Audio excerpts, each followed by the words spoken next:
กองบัญชาการปกสแขวงหัวพันจัดกองประชุมสรุปเวียกงานจัดตั้งปฏิบัติเวียกงานกวดกาป้องกันกำลังประจำปี2024ขึ้นอยู่ที่สโมสรกองบัญชาการปกสแขวงในวันที่10มิถุนายน2025นี้ภายใต้การเป็นประธานของสหายพันเอกอัมพรพันมจันทร์รองกองบัญชาการปกสแขวงหัวพันมีเลขารองเลขาประธานรองประธานกวดกาแต่ละหน่วยภาคองค์ทางกองบัญชาการเข้าร่วมสหายพันโทสายพรยศวิสัยรองประธานกฎกาพักกองบัญชาการโรงการเมืองปกสแขวงหัวพันได้ผ่านบทสรุปการเคลื่อนไหวจัดตั้งปฏิบัติเวียกงานกฎกาทั่วกองบัญชาการปกสแขวงหัวพันประจำปี2024และวางทิศทางแผนการประจำปี2025ให้ฮู้ว่ากองบัญชาการปกสแขวงหัวพันมี1องค์คณะพรรคมี5หากฐานพรรคขึ้นกับมี18หน่วยพรรคในนั้นมี4หน่วยพรรคเอกราชมี22หน่วยพรรคขึ้นกับคณะหักฐานมีสมาชิกพรรคทั้งหมด550สหายหญิง97สหายใน1ปีผ่านมาคณะพรรคคณะบัญชาแต่ละคัน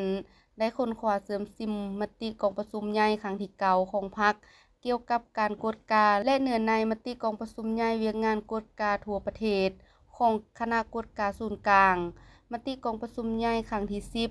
ของคณะบริหารงานพรรคแข่งผ่านการจัดตั้งพันขยายมติกองประชุมต่างๆเฮ็ดให้สมาชิกพรรคในกำลังป้องกันความสงบแข่งหัวพันมีความเชื่อมั่นต่อแนวทางเปลี่ยนแปลงใหม่ของพรรค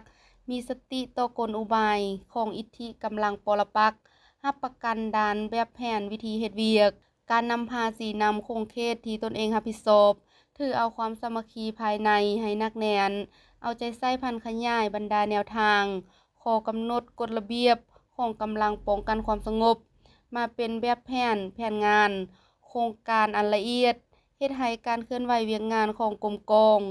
ให้สอดคล้องกับสภาพตัวจริงถือเอาเวียกงานกฎกาติดพันกับหน้าที่การเมืองและเวียกงานปรับปรุงก่อสร้างพรรคปฏิบัติตาม4แผนงาน36โครงการที่คณะพรรคกระทรวงป้องกันความสงบวางออกโดยถือเอาการดำเนินชีวิตการเมืองการสำรวจกฎกาการตำหนิก่อสร้างซึ่งกันและกันในแต่ละจุพรรคหน่วยพรรคอย่างเป็นปกติสามารถตีราคาสภาพและจัดประเภทหน่วยพรรคและสมาชิกพรรคไปตามขั้นตอนอย่างละเอียดในโอกาสดังกล่าวยังได้ผ่านข้อตกลงฉบับเลขที่2565/กมปสลงวันที่13พฤษภาคม2025และข้อตกลงฉบับเลขที่256/ปกสหพลงวันที่16พฤษภาคม2025ว่าโดยการวินัยนายและพลตำรวจไล่ออกจากกำลัง2สหายโดยบ่ได้รับอุดหนุนใดๆตึมอีกตำรวจสืบสวนสอบสวนของตำรวจลาว